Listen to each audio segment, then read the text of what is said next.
परम आदरणीय प्रोफेसर केशव टेकाम जी, जो कि सागर से, केंद्रीय विश्वविद्यालय सागर से पधारे हैं। प्रोफेसर विभा वासुदेव मैडम, विभागाध्यक्ष madam, senior professor professor CL Prajapati जी,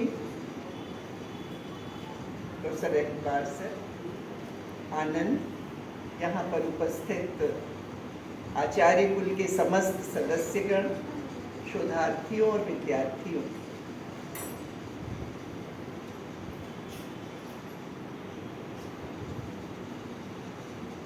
जब हम मैं और तू में चले जाते हैं, इनके और उनके में चले जाते हैं, वहीं हम गड़बड़ कर देते हैं।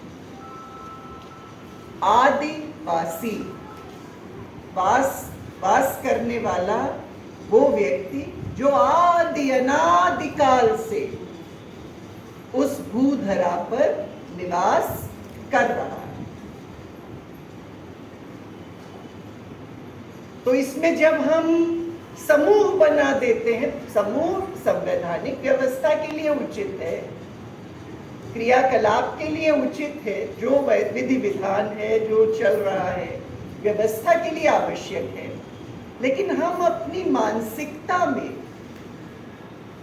अपने मन में, अपने चेतन अचेतन में जब दीवार खड़ी कर देते हैं, तब गड़बड़ हो जाती है।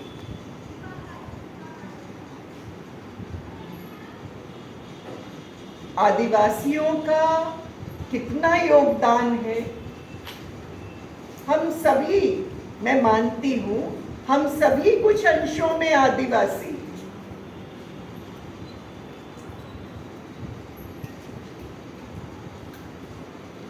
एकदम से सभ्यता में जन्म हमारा नहीं हुआ है कि ऑल ऑफ ए सडन हम जो हैं वो फाइटर जेट में पैदा हो गए, ऐसा तो हुआ नहीं।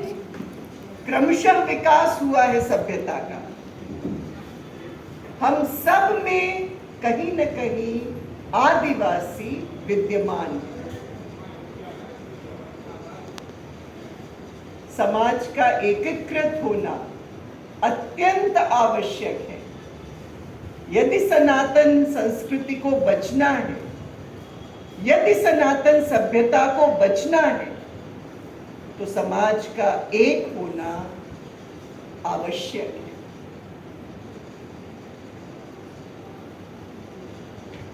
चाहे हम खेती देख लें, चाहे हम न्यूट्रिशन देख लें, चाहे हम उनकी ताकत देख लें, टेनेसिटी, फिजिकल पावर देख लें, उनकी बुद्धिमत्ता देख लें,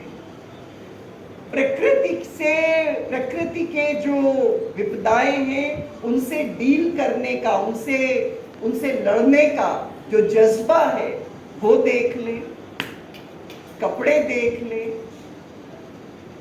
किसी भी चीज में जो हवा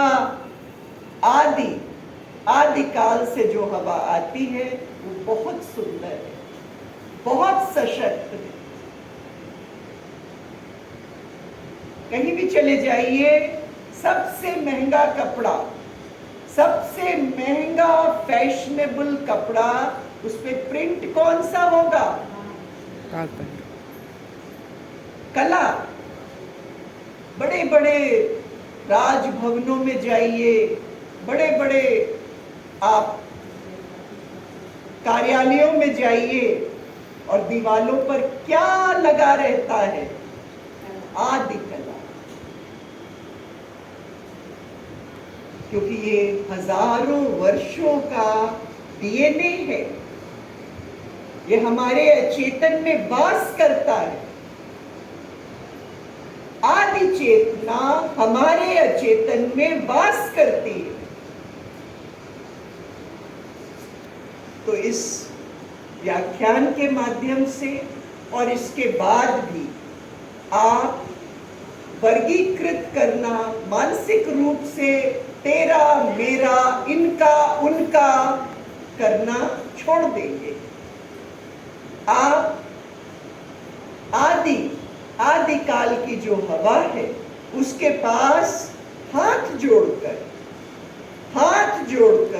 सीखने की दृष्टि से जाएंगे। Yes ma'am. आवाज आप यस मैम। नहीं है। आप नतमस्तक होकर हाथ जोड़कर आदिकाल की जो हमारा ज्ञान है, जो कला है, जो विज्ञान है, जो प्रकृति का प्रेम है, उसके प्रति आप नतमस्तक